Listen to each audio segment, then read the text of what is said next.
What is good, defenders, and welcome back to your favorite pre-match LAFC show. That's right. This is One More Sleep, brought to you by Defenders of the Bank. That's us. You know my voice. It's the Scarf, J.R. Liebert, and I love it when I get to say, coming to you live from Philomonster Studios here on Thursday, June 19th. I give you one Christian Philemon. Good evening, defenders. And yes, happy Thirsty Thursday. Scarf, I love that you sang live from Philomonster Studios, because if you do recall a very, very long time ago, all of these podcasts were recorded in Philomonster Studios. The fact that you and I would come home after the games concluded and stay up till 2, 3 in the morning to do these pods here underneath these bright lights, and in some cases we needed a ladder to replace the lights. It's so crazy how long you and I have been doing this, but it's good to be back. It's good to be here. I'm feeling pretty good. Well, wasn't it producer Panda that changed that light bulb above your head and not you there, Philly? No, actually, no. It was our homies Jimmy. They brought a ladder. God, that was a while ago. I think it was during COVID when we replaced those lights. We'd gone 6 months or something ridiculous with it being dark in this room because I didn't have the ability or a ladder to climb up. These ceilings are pretty darn high here in my house. That's true. Good morning, boys. Everybody in the chat, all the boys and girls that are with us normally. We love you all so much. Thank you for joining us here on One More Sleep. And this one, it's an exciting one, as of course, we get to talk all about match number 2 of match play in the Club World Cup. And this one in Nash Vegas, baby. We're headed to Geodis Park, the home of Nashville SC, to take on one of the giants of North Africa, Esperance Sportive de Tunis, or just ES Tunis for short. But first, we do want to recognize and commemorate Juneteenth. We are recording this on Juneteenth, June 19th, 2025. And if you don't know what it is, I mean, it's only been a federal holiday since 2021, which is kind of surprising. But it's also known as Freedom Day, and it's a federal holiday commemorating the end of slavery in the United States. And I know what a lot of people are thinking, like, wait a minute, wasn't that what the Emancipation Proclamation did in 1863? And what are we doing here? It actually commemorates the date of June 19th, 1865, 2 years later, when enslaved people in Galveston, Texas, finally learned of their freedom. 2 years after the Emancipation Proclamation. So for everybody celebrating Juneteenth, we just want to wish you a wonderful day, because it was here in Los Angeles as well. Philly, this is an impressive club that not a lot of people know about. I didn't know much about them before we did our deep dive, but these guys, founded in 1919, one of the giants of North Africa. Oh, of course. And defenders, we live in a world where most people get their information from memes, and it's kind of unfortunate. So we decided to do somewhat of a deep dive. For those of you who don't know where Tunisia is, and I wouldn't blame many of you who didn't know where Tunisia is. But of course, in this day and age, you just go on YouTube University, and within moments, if somebody is a PhD, an economist, a doctor, a stock trader, or a realtor, an inventor, all these things. But let's tell you real quick geographically where Tunisia is. Scarf already alluded to this. Northern Africa, sandwiched in between Algeria and Libya, and just a swim away, I'm exaggerating that, from Sicily and Italy, a place that Scarf knows very well. The economy, it's the most competitive economy in Africa. Agriculture, mining, manufacturing, petroleum products, and 7% of the GDP, I believe, is coming from tourism. A population of 12.2 million, with the main language being Arabic. And Scarf, here's a couple other fun facts for you. I know you love doing homework. You're a teacher. Tunisia is home to Africa's most northernest point, in that of Cape Angela. And also, if you know your history back in the days of the classical world, Carthage, dating back to the 9th century, is also in Tunisia. The classical world, for those who don't know, that is a time period between 8th century BC and 5th century AD. Who would have thought that you would have gotten this much knowledge on a silly little podcast talking about a silly little league, talking about the greatest team in the silly little league? So just giving you a little bit of the 411 on Tunisia, baby. Oh, you just wait. You know I've got more for you. That was the Third Punic War that finally ended Carthage and really marked Roman dominance in the area.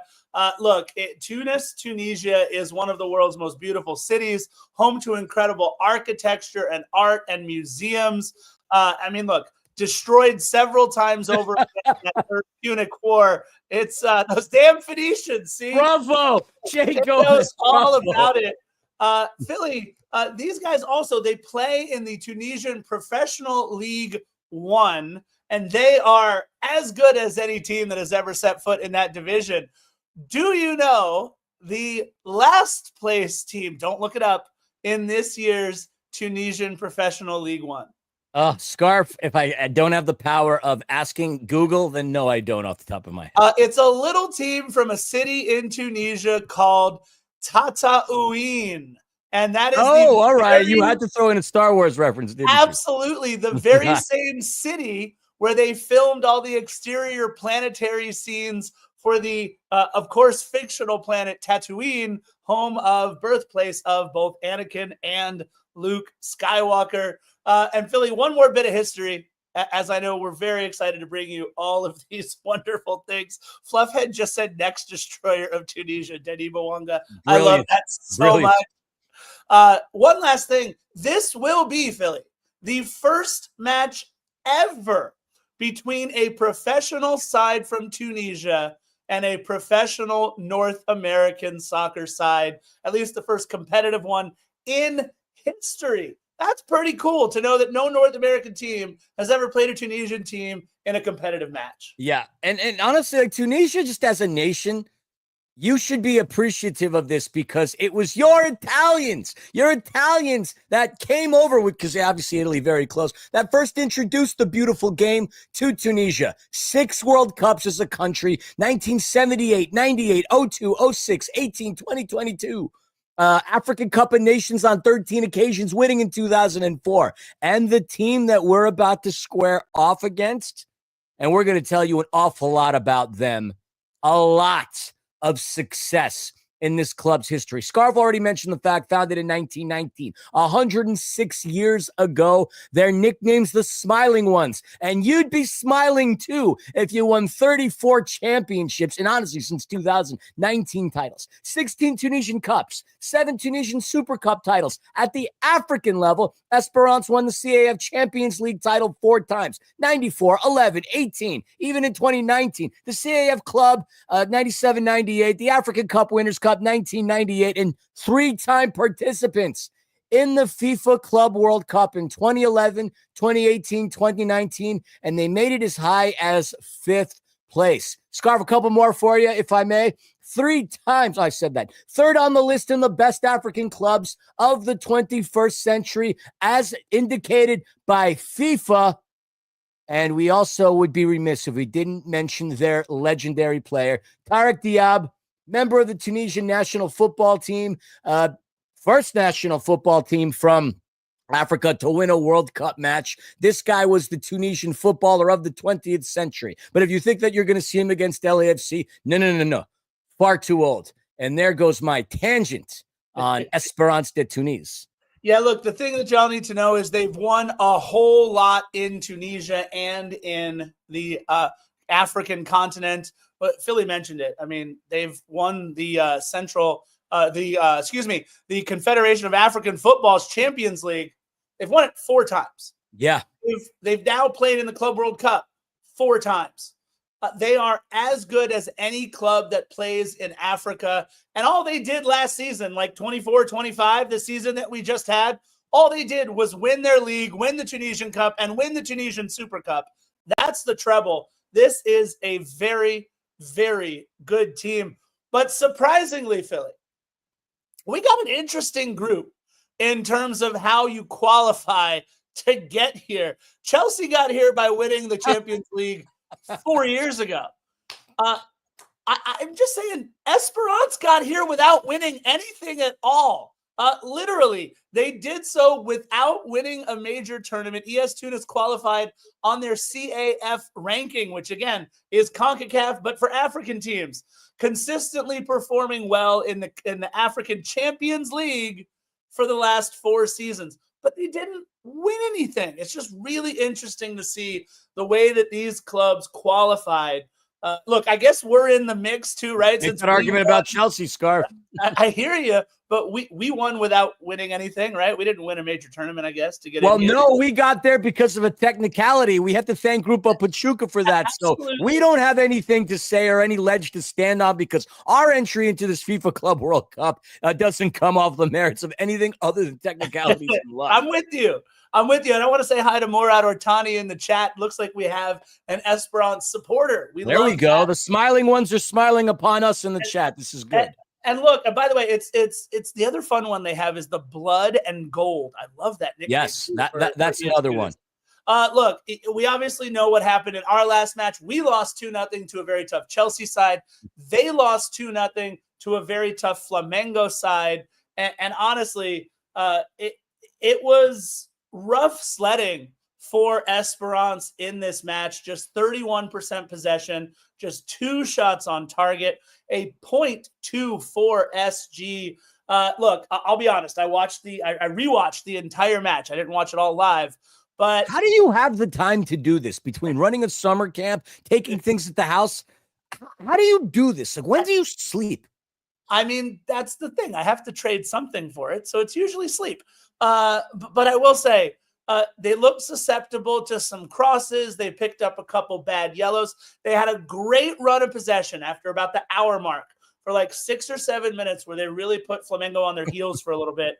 But after that, I mean, it was rough watching this team. They got dominated far worse, I'll be honest, than we did against Chelsea. Yeah. And the crazy part is, Philly, both of us, both LAFC and Esperance, came into our respective 2-0 losses on 10-match losing streaks. And by the way, that's a pretty cool fact that I wouldn't have known if not for our good friend Josh Gross. And if you guys aren't following Josh on Twitter at Yay, and I'm going to spell that for you because I loved to realize that his Twitter was Yay. It's YAY. Josh Gross is Yay? Josh Gross is he must have just changed it then. I don't know. YAY _ YEE. Yay on Twitter. Maybe it's different on Instagram or on all the other socials. But yeah, no, you're right. You're right. At Yay _ Yee. Yeah, you're right. Yeah. Wow. Yay. That's a fun one. By the way, paint me green and call me Gumby.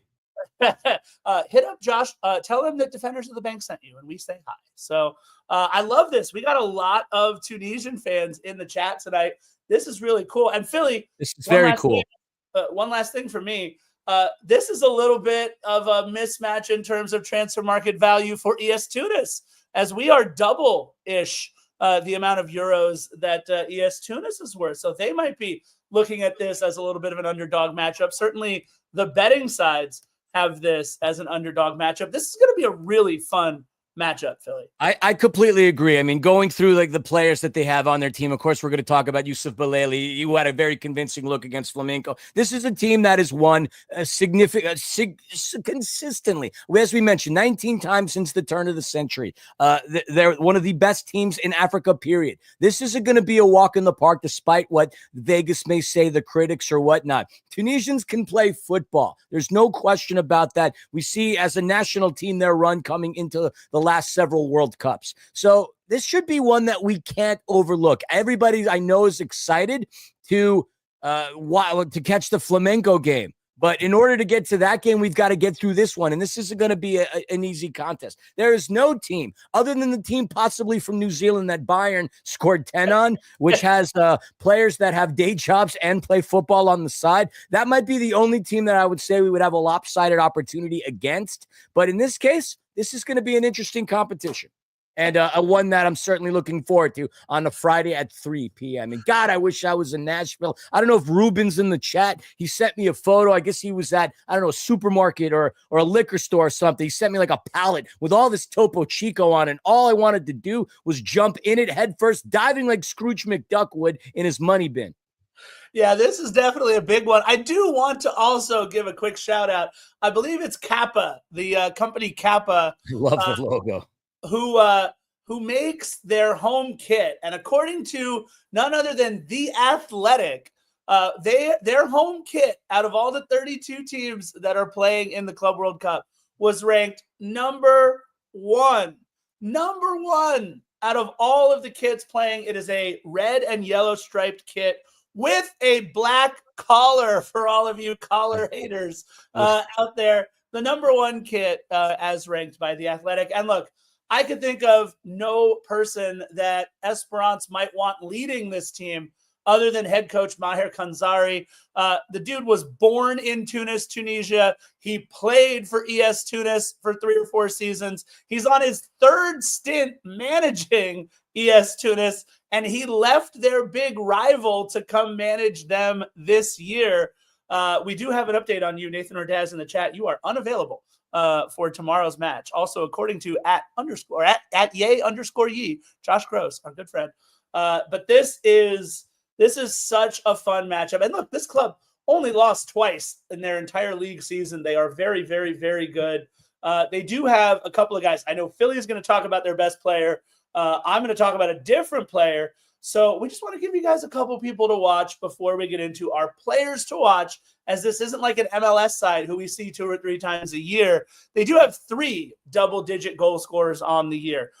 Philly's going to talk a lot about Youssef Belali, so I'm not going to mention him at all. But Jan Sane, the 27-year-old Brazilian with 15 goals for them, and Akref Jabri with 10 goals and 4 assists in 24 matches. Watch out for those names. And Philly, I know something you and I have been looking at for most of this tournament is going to be the midfield matchups. And between Chiheb Jabali and Hussein Taka, they have 16 assists between them. These are excellent midfielders. We cannot give them a lot of space. We can't give them a lot of space. No, look, we can't give them any opportunities, and the opportunities that we do get, we need to capitalize on them. But let's get into our players to watch, as we've already talked a little bit about where Tunisia is geographically, a little bit about their history, background, obviously the Tunisian World Cup squads, and a lot about our competitors. So let's get into those players to watch. Scarf. Yeah, you got the slides. You got the comms. And if you're watching the chat, somebody please help Nathan Ordaz out. He still appears concussed in our chat. Look, mine are simple, and I've done this with a couple of matchups this year, and I think it'll be none more true than in this matchup here. If you watched any part of the Esperance versus Flamengo match, Bekir Ben Said was very, very good. Kept a couple of balls out of the net. The game should have been maybe 3-0, 4-0 for Flamengo, which, by the way, also kept our Club World Cup hopes alive, because the goal differential being the exact same against Flamengo as we were against Chelsea was a massive thing. Ruben, we love that you're doing that right now. I'm very jealous. But Bekir Ben Said might have kept our hopes alive in the Club World Cup with the way he played against Flamengo. Flamengo looked very, very good, but he kept them out of the net far more than Flamengo would have liked. And of course, then that means I'm going to go with Hugo Lloris. I don't think there was a lot that Hugo could have done on the 2 goals that Chelsea scored, but I think that if there is a save that has to be made, we need Hugo to come up big in this one. We absolutely need the best Hugo Lloris that we can get. And we may need it on the service end of things too. We might need a good long ball over the top. It is going to be absolutely vital that both Hugo Lloris and Bekir Ben Said keep their teams in it. So I'm going with the 2 keepers. But Philly is not picking all low-hanging fruit, by the way. But no, I'm really not. Certainly one hanger for sure. Here we go.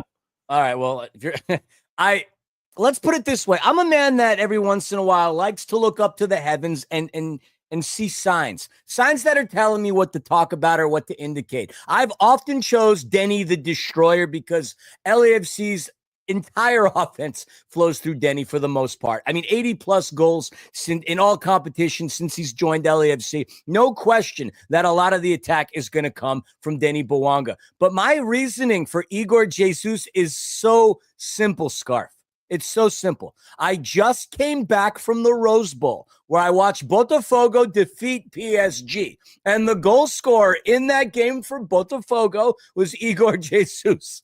Of course, not LAFC's Igor Jesus. We're talking about the 24-year-old Brazilian who punished, in that case, PSG, getting one past Donnarumma. That's really the logic as far as my choice is concerned. I don't really have any more of a rationale for this because I like to pick the primetime players, but why not? Igor Jesus scored in the Rose Bowl. Why doesn't he score or at least assist at Geodis Park? That's my rationale. As far as ES Tunis is concerned, look, Yusuf Belali, in the game against Flamenco, he had the most dribbles, the most tackles. He was the most fouled player, which meant to me he was the most dangerous, and he won the most duels. This guy's going to go out there and attack like crazy.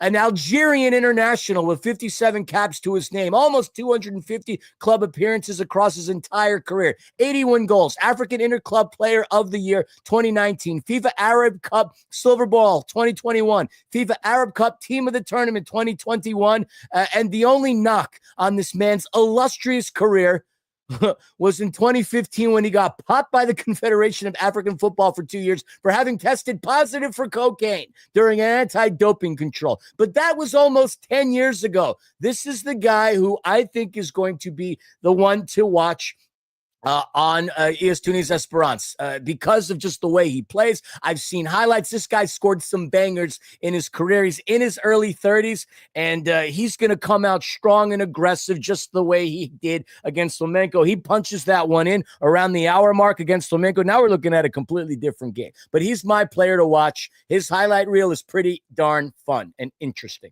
Listen, Yusuf Belali also in 35 matches this season, 15 yellow cards, including one against Flamengo. So he might be a guy that we can get under the skin of early, maybe get an early yellow card, and maybe Philly's player to watch becomes a player who has to watch the match from the sidelines a little bit early. That could be interesting.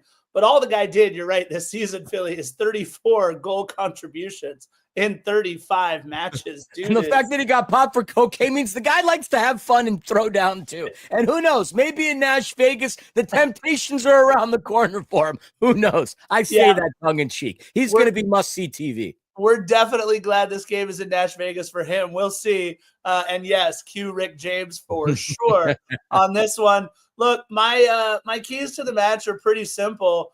We need more midfield magic. You mentioned Igor Jesus as one of your players to watch. I think what stood out in the match against Chelsea is how incredible, and I mean incredible, our midfield played. Mark Delgado might have been the third best midfielder in the match, and he was the third best midfielder on LAFC. I thought Igor Jesus and Timothy Tillman played their lights out. I was so impressed with our midfield against Chelsea. Our midfield needs to stay just as sharp. We mentioned between Jabali and Taka, 16 assists on the season. You have to take out their two very talented midfielders, and it's going to be up to our midfield to control tempo. They allowed Flamengo to possess the ball giggity 69% of the time. If they are going to give us the ball, then we need to do my second key, which is possess with intent. There were a couple of times where we got shook by the physicality and the pressure of Chelsea's defending, and that can't happen against Esperance. We must possess the ball with intent. Timothy Tillman's got to be a little bit better with his back to his defender. Igor Jesus has to play with that badonkadonk and use it every single time that he has to. It is going to be huge that we win possession in the midfield. I'm pretty much watching box to box in this matchup, Philly, and assuming that your boy Denny the Destroyer is going to do all the work once we get in the boxes. I love Denny the Destroyer, the gargantuan from Gabon, the pulverizer from, well, he's not from Paris, but either way, I can go into my alliterations at some other point. To me, it's really simple. I will be the first to tell you when there's things that I know a lot of and things that I don't know a lot of. Can I simply tell you that I am an expert when it comes to ES Tunis's yes, I could talk about how many titles they've won, 34, how successful they are, but I can't say that I am the foremost expert in watching how they play. What I can tell you is the game against Flamenco would not be a very good indicator as how they can play, because Flamenco, obviously a team that could potentially go into the Final Four of this tournament. They are that good. But that being said, LAFC is going to create their chances. They always do, regardless of how many losing efforts or ties that they've had. Since Denny's been on the team, they still find chances. As long as Denny is hungry, he will attack, and we just have to finish our flipping chances. I can't believe you actually threw that in there. I was just saying it funny via the text. But if we finish our chances, that's going to be a really good indicator. It sounds so elementary, but it didn't happen against Chelsea. And so it would need to happen if we're going to look to get to the next game with a point or 3. We got to finish our chances, man, against a team that, look, I can't tell you I know a whole lot about. Steve Cherundolo, I don't even think would say he knows a whole lot about this team, but they are competitive and they know how to win, and they have players that have been at the top of their first league. Look, Alexandro Sandoval said it best. I think the best thing to do is to have more goals than them at the end of the game. And listen, seems rather reasonable. I think this is the match where LAFC plants our flag at the Club World Cup and says, Flamengo, it's going to be you and us for a spot in the knockouts.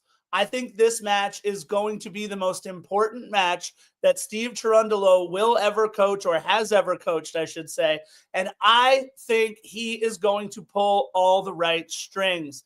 It's going to be interesting to see if Steve Cherundolo watches that Flamengo match and tries to play in more crosses than we normally do. I think they're susceptible on that, but I think where we're going to wind up getting ES Tunis in the match is on corner kicks and set pieces. They looked awful on their 3 corners and their other set pieces, but LAFC has looked very, very good as of late. And I truly believe that it is going to be set pieces that will be the separator in this match. And I know we got a couple of ES Tunis fans in the chat, and they might really not cool, like the 3-0 scoreline, but I really do believe that LAFC is going to rally the wagons, and it is going to be a winner-take-all, maybe even a draw-take-all kind of a match when we take on Flamengo in a couple of days. I have 3 flipping nothing. Oof, you are a lot more optimistic than I am. I think this game is going to be a lot closer than what you are predicting, my man. Again, it's really hard to make score predictions when you don't necessarily know your opponent in and out. It would be easy and quite educational, if you will, scholastic. We can tell you some reasonable doubts or reasonable conclusions as to why we would beat certain teams like a Vancouver, an LA Galaxy, or whoever, based on the fact that we've seen them. But against a team that I don't have a lot of experience with, a team that's got talent, in the likes of the player I chose to watch, Yusuf Belali, I think this is going to be an incredibly tightly contested game. LAFC, if they find the back of the net and complete their chances, then maybe they walk out 2-1. But I am saying maybe with an asterisk. I can't say with full confidence that they are going to walk all over this team. I would not take 3-0. No way. 2-1, I think, is the safe bet, if anything. I appreciate the safe bet. I also appreciate our Esperance fans in the chat, Tarek and Murad. Murad saying 3-1 Esperance. I absolutely love it. Look, by the way, let's talk about just for a second, Philly. Inter Miami becoming the first MLS side to win a match against a European side in a tournament like this, and obviously the first to win a match at the Club World Cup. Pretty cool to see that with some messy magic on a set piece at the end. Unfortunately, not the same for Seattle, as they felt the true might of Atletico Madrid, other than the whining Atletico Madrid. Talking about how it's so hot at the Rose Bowl. It's 85 and no humidity. And we were, oh God. Dude, the Rose Bowl. Give me a river. After what I saw, after calling their game in TST, bro, with the likes of Miranda and Diego Godin, and just hearing them complain at FIFA Club World, Atletico Madrid to me is. Listen, the Rose Bowl sucks. You can take it with you. I absolutely hate the Rose Bowl. I think it's fun. Rose Bowl. It sucks getting in and out of. I agree, but I think when you're there and you have a comfortable, good seat and a nice cold drink in your hand, it's quite pleasant. And hey, whoa, Nathan Ordaz! What just happened there? Whoa, I just got a shot there from Nathan Ordaz. All right. Nate, I was out in Bakersfield watching you play for UPSL teams. Come on, man. Look, Philly has 2-1. I've got 3-0. Tarek, one of our Esperance fans, has 2-1. Morad has 3-1. Neither of those going our way. Ruben, have a wonderful time on Broadway, my friend. Thank you so much for always. Go to Honky Tonk and make sure, forget the upstairs part. Go to Tootsie's and hang out on the lower level. It's the it's country music's version of the CBGB. I love Nashville, and I love those 2 bars in particular. Sorry, I just had to say it. No, brother, absolutely. You guys, thank you once again for consuming all the Defenders of the Bank content that we put out there. However you do it, we love you guys so much. Please don't forget to like, subscribe, turn on notifications. And for all of you that have been listening or watching or will be out in Tunisia, welcome. We love having you. Thank you so much. And with that, you know how we like to end each and every one of these things. Bye-bye. Philly, say bye. Bye.